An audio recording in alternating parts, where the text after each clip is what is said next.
महाराष्ट्रामध्ये आपलं स्वागत आहे। मी आहे किरण सोनावणे। मॅक्स महाराष्ट्राने सर्वात पहिल्यांदा गेल्या 6 दिवसांपूर्वी उल्हास नदीच्या प्रदूषणाचा विषय उचलला होता। पुन्हा एकदा तुम्हाला मी ते प्रदूषण दाखवतोय। ही जलपर्णी आहे।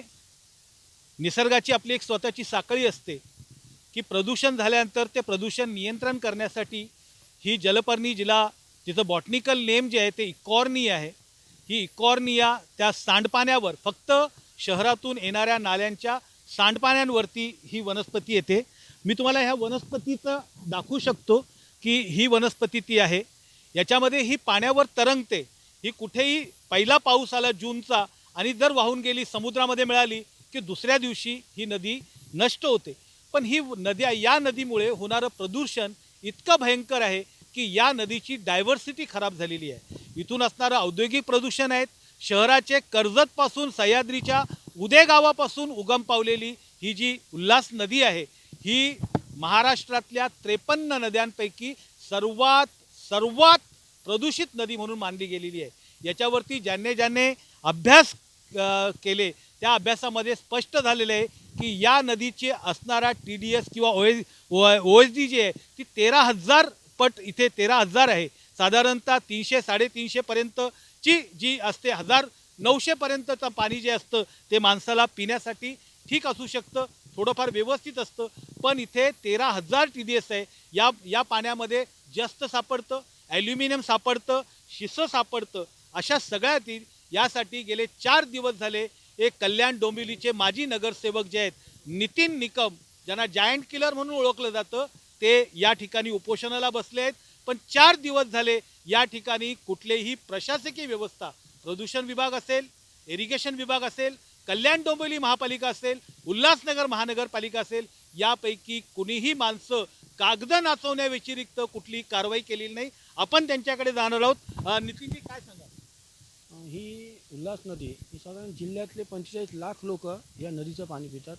ठाणा, मीरा भाईंदर, उल्हासनगर, भिवंडी, अंबरनाथ, बदलापूर, काही ग्रामीण भाग आहे, ही सगळे लोक इथले पाहतात। पण ह्या नदीच्या आज पण जर का आपण अवस्था बघितली तर आधी 3 नाले आहेत। एक उल्हासनगर महापालिका हद्दीतला म्हारळ नाला व कल्याण डोंबिवली महानगरपालिका हद्दीतले NRC मोना नाला व गाळेगाव नाला, असे 3 मोठाले नाले आहेत। याच्यातलं सांडपाणी कुठल्याही प्रकारे प्रक्रिया करता आजही सर्रासपणे थेट ह्या उल्हास नदीत सोडलं जातं।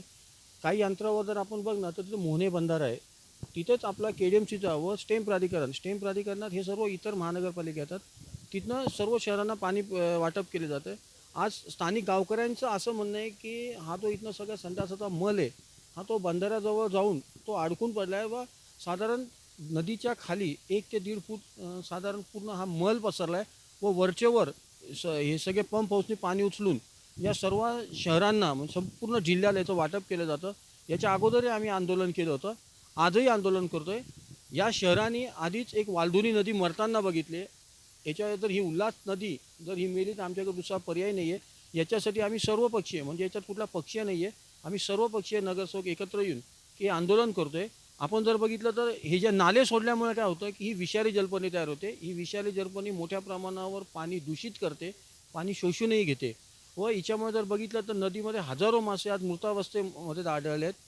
हा आमचा ह्या नदीसाठी संघर्ष आहे। आज 4 दिवस झाले, 40 दिवस झाले तरी आम्ही ह्या लढ्यात, आम्ही याच्यापुढे ही आमची लढाई चालूच ठेवणार आहे। तुम्ही पत्र दिले आहेत अनेक प्रशासनाला, प्रदूषण विभागाला, महापालिकेला, सगळ्यांना, तर काय त्याचा रिस्पॉन्स आलेला आहे? पत्रव्यवहार हा आम्ही कायदेशीर सर्वांनाच केला आहे, म्हणजे मुख्यमंत्र्यापासून पर्यावरण मंत्री असो, विरोधी पक्षनेता असो, स्थानिक आमदार, खासदार, तहसीलदार, सर्वांना आम्ही पत्रव्यवहार केला। परंतु 4 दिवस झाले अजून कोणी दखल घेत नाही।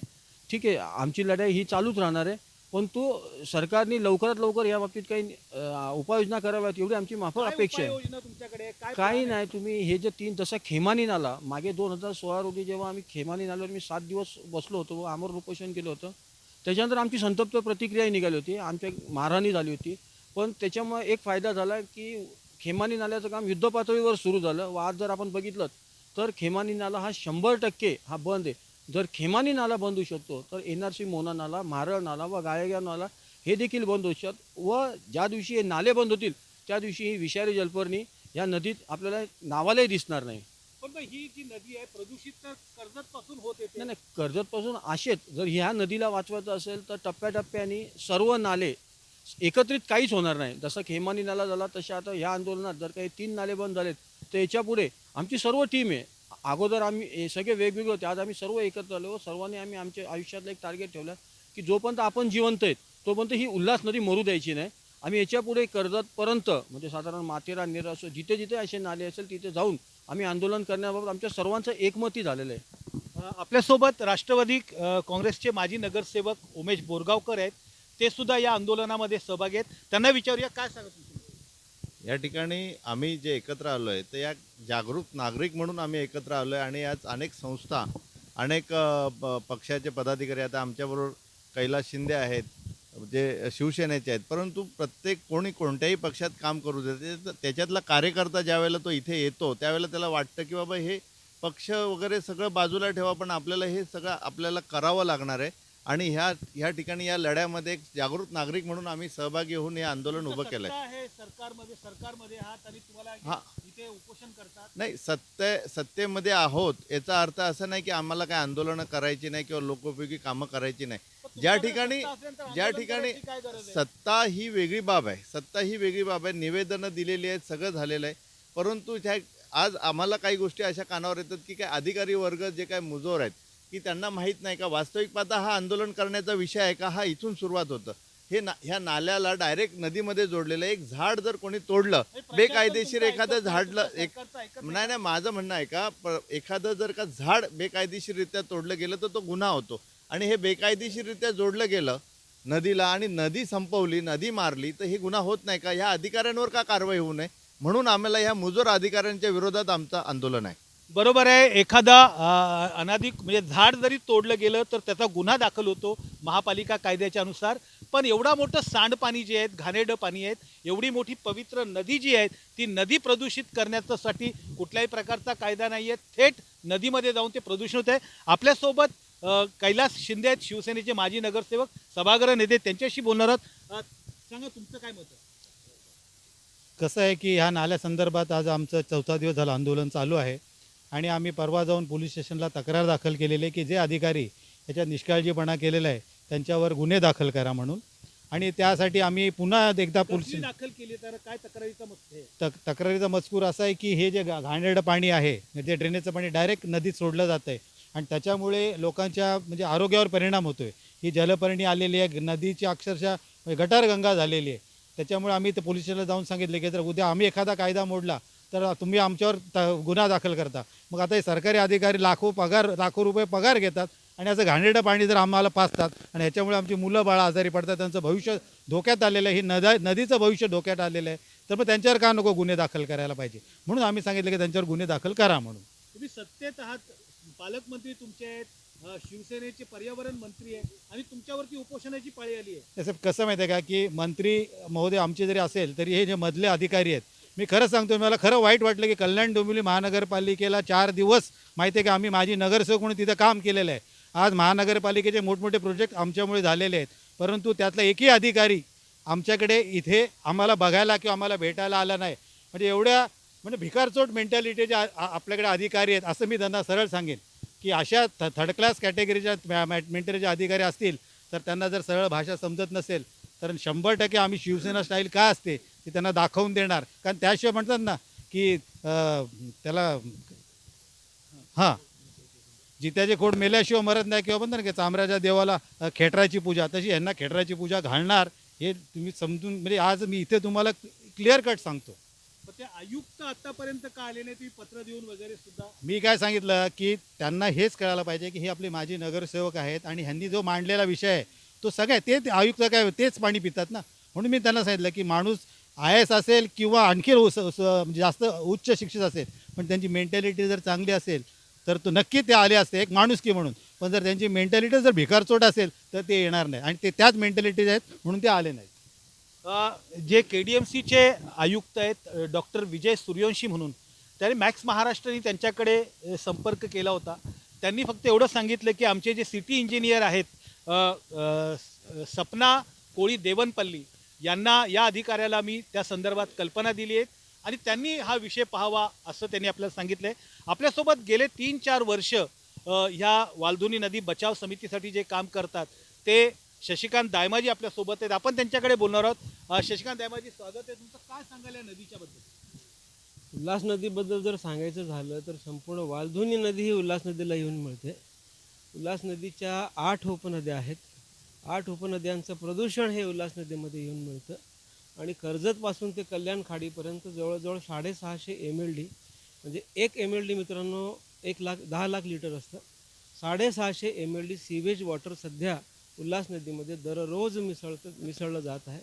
त्याच्यामुळे नदीची इतकी दुरावस्था झालेली आहे. सध्या तुम्ही बघू शकता की नदीचं पाणी हे काळसर तुम्हाला दिसणार आहे आणि आपल्याला पाणी प्यायला प्रॉब्लेम होणार आहे. त्याच्याने वेगवेगळे प्रकारचे रोग आपल्याला होणार आहेत. आणि जेव्हा अशा प्रकारचं प्रदूषण पसरतं, ही जलपर्णी पसरणं म्हणजे प्रदूषण. जेव्हा नदीमध्ये एखादं प्रदूषण होतं कुठल्याही प्रकारचं सीवेज किंवा केमिकल याचं, तर ही नदी स्वतःची प्रक्रिया स्वतःला शुद्ध करण्यासाठी अशा प्रकारची जलपर्णी ही नदी उत्पन्न करते. या नदीच्या उत्पन्न आपल्याला कळायला पाहिजे की 7 ते 8 किलोमीटर ही जलपर्णी जी पसरलेली आहे, त्याच्या खाली किती लाखो पदे ह्याच्यामध्ये मासे. आता थोड्या वेळापूर्वी तुम्ही पाहिलं की कशा प्रकारे मासे याच्यामधून मेलेले आपल्याला सापडले. त्याचं कारण एकच की हे सूर्यकिरण जे आहे ते खालीपर्यंत जात नाही, ऑक्सिजन त्यांना माशांना मिळत नाही आणि अशा प्रकारचे मासेही आपण खातोय. आपण एक दुसऱ्याचं मलमूत्राचं पाणी पितोय. म्हणजे आपण काय खातो आणि काय पितो हे 50 लाख लोकांना कळायची वेळ आली आहे. काय काय आजार होतात ह्या पाण्यामुळे किंवा काय संशोधन झालेलं आहे त्या संदर्भात? सर, आता सगळ्यात मोठा आजार म्हणजे आपण हा जो आम्ही सगळे आता तुम्हाला सगळ्या पोट सुटलेलं दिसणार आणि सगळ्या लोकांच्या आता हा मोठेपणा जो आता आपण जो बोलतो जाड स्थूलता, ही अशा प्रकारच्या दूषित पाण्यामुळे होते. आणि समजा कॅन्सरसारखे रोग असतील किंवा कुठल्या प्रकारचे केमिकल आपण जेव्हा घेतो तर अशा प्रकारचे काही त्वचेचे रोग असतील. कारण आता सध्या डायरेक्टली साबण आहे, शॅम्पू आहे, अशा प्रकारे हे नदीत मिसळलं जात आहे. केमिकल भयंकर जिन्सवॉशचं पाणी. तर अशा प्रकारचे ज्या केमिकल नदीमध्ये मिसळले गेल्यामुळे त्वचेचे आजार जे आपल्याला आहेत, खाज सुटणे वगैरे, केस अवेळी पांढरे होणे, हे आजकाल जे आपण बघतो एक आपल्याला फॅटनेस जे येते हे पाण्यामुळेच होतं, बाकी अजून काही नाही सर. कारण आपण पाणी जास्तीत जास्त पाणी पितो, जेवण फक्त 2दा करतो, पाणी आपण 50 वेळा पितो. त्यामुळे पाणी हा सगळ्यात मोठा आपल्याला घटक आपण म्हणतो, आपण सगळे बोलतोय जल ही जीवन आहे, पण त्याला वाचवायचा कोणीच प्रयत्न करत नाही. बरोबर आहे, जल ही जीवन आहे, पण त्याला वाचवण्याचा कोणी प्रयत्न करत नाही. या ठिकाणी पत्रकार म्हणून या आंदोलनाला पाठिंबा देण्यासाठी किंवा सहभागी होण्यासाठी ही आमचे मित्र सुदाम गंगावणे या आंदोलनामध्ये सहभागी झालेत. त्यांच्याशी आपण बोलणार आहोत. सुदामजी, काय सांगाल? किरण, असं आहे की कल्याण डोंबिवलीचे जे आयुक्त आहेत ना, त्यांचा पगार 1.25 लाखाच्या पुढं आहे. आता 4 दिवस ही सगळी लोकं बसली आहेत. माजी नगरसेवक ते साधेसुधे लोक नाहीत जे सभागृहामध्ये नेहमी बोलतात. उल्हास नदीचा जो विषय आहे ना, हा छोटा विषय नाही आहे. हा सगळ्या मीडियानी कव्हर केलेला आहे. किमान त्यांना कळलं पाहिजे की इथं जाऊन त्यांना व्हिजिट केली पाहिजे. आणि आता काल परवा ह्यांनी जी तक्रार केली आहे कैलास शिंदे आणि जे सामाजिक कार्यकर्ते श्रीनिवास घाणेकर, त्यांनी थेट सांगितलेलं की या अधिकाऱ्यांना फौजदारी गुन्हे दाखल व्हायला पाहिजेत. ते गुन्हे का दाखल व्हायला पाहिजेत की तुम्ही क्लिअर कट तुम्ही नाला बघतात, या नाल्यासारखे 4 नाले आहेत. खेमनी नाला तर ह्या आंदोलनामुळे बंद पडला, नितीनच्या त्या आंदोलनामुळे बंद पडलेलं आहे. तुम्हाला ह्या पाण्यामध्ये जस्त मिळतं, शिसं मिळतं, मिथेलसारखे हे सगळं द्रव आहे ह्या पाण्यामध्ये. आणि हे इतके घातक आहेत मानवी शरीरासाठी. म्हणजे जसं डायमानी सांगितलं की 750 MLD पाणी याच्यामध्ये भेसळ होतं. आता आम्ही दौरा केला होता हिच्या उगमस्थानापासून. हिचं उगमस्थान राजमाचीच्या जवळ आहे. जे कोंडाणे गाव आहे तिथून तिचं उगमस्थान आहे. आम्ही 2 दिवसाचा दौरा केला होता. 32 लोक होते त्या दौऱ्यामध्ये आणि मागच्या डिसेंबरमध्ये तो दौरा केला होता. ह्याच्यामध्ये इतक्या लोकांनी या नदीच्या पात्रात अतिक्रमण केलं आहे. तुम्ही कुठेही जा, तुम्हाला थेट नदीच्या पात्रात अतिक्रमण मिळेल. बेकायदेशीरित्या पाण्याची उचल देखील याच नदीच्या पात्रातून केली जाते. आणि साधी नदी नाही आहे, काळू नदी आहे, उल्हास नदी आहे, भातसा आहे, तानसा आहे. या नद्या या जिल्ह्याचं वरदान आहेत. म्हणजे आज सारखं मागास जर 45 लोकांचा उल्लेख येतो, मी तर बोलतो 1 करोड लोकांची ताण भागवते ही उल्हास नदी.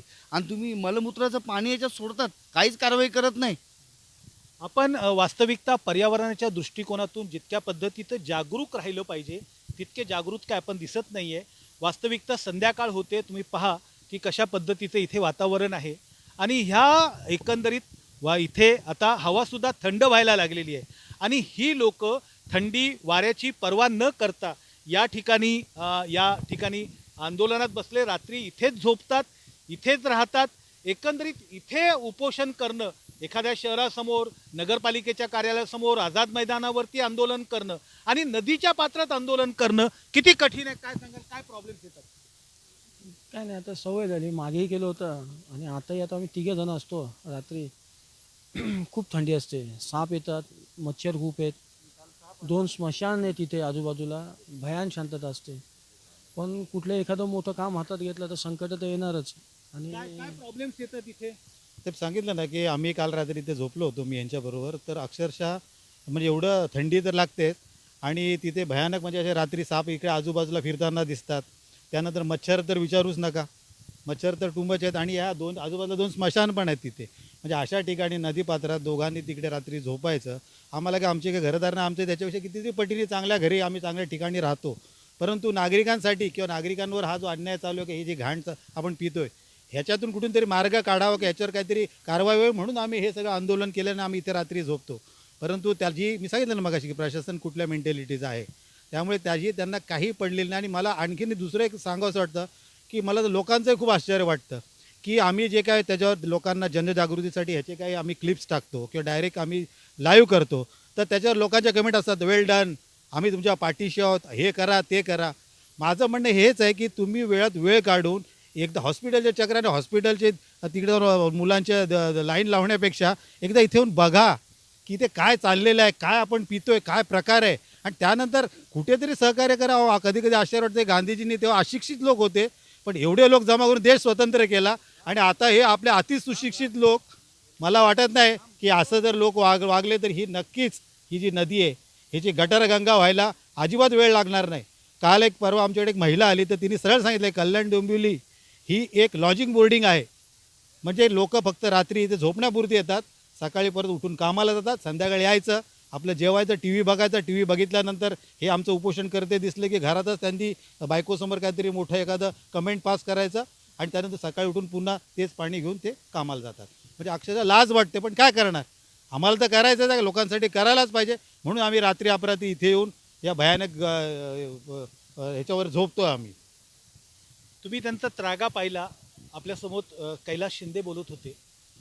मला महाराष्ट्राचे पर्यावरण मंत्री आदित्य ठाकरेंना विचारायचं आहे, मला महाराष्ट्राचे मुख्यमंत्री उद्धव ठाकरेंना विचारायचं आहे की तुम्ही घोषणा देता माझं सरकार माझं जबाबदारी, ही प्रदूषित झालेली नदी ही तुमची जबाबदारी नाही आहे. आणि त्यापेक्षाही या नदीचं पाणी पिणारे 45 लाख लोक म्हणजे कल्याण, डोंबिवली, उल्हासनगर, भिवंडी, मीरा भाईंदर, वसई इथपर्यंत नवी मुंबईपर्यंतची लोक, ठाण्यापासूनची लोक या नदीचं पाणी पितात. या नदीचं पाणी पिल्यामुळे केस लवकर पांढरे होतात, तुमच्या शरीरातली इम्युनिटी कमी होते, जस्त, मॅग्नेशियम, शिस सारखे पदार्थ तुमच्या शरीरामध्ये जातात. तुम्ही कितीही म्हणजे तिथे बदामाचा हलवा खात असाल तर तुमचं पाणी चांगलं नसेल तर ते पिणार, तुमचं पाणी जर चांगलं नसेल ते तुम्हाला पचणार कुठून? मग जरा जर समजा 45 लाख लोकांना थोडी तरी या संदर्भाची संवेदनशीलता असेल तर मला असं वाटतं की तुम्ही प्रत्येकानं एक ट्विट मुख्यमंत्री आदित्य ठाकरे आणि पालकमंत्री एकनाथ शिंदे यांच्या नावानं करा आणि या आंदोलनाला पाठिंबा द्यावा. मॅक्स महाराष्ट्र या आंदोलनाची प्रत्येक अपडेट तुमच्यापर्यंत पाठवत राहील. पाहत रहा नव्या युगाचा नवा मीडिया मॅक्स महाराष्ट्र.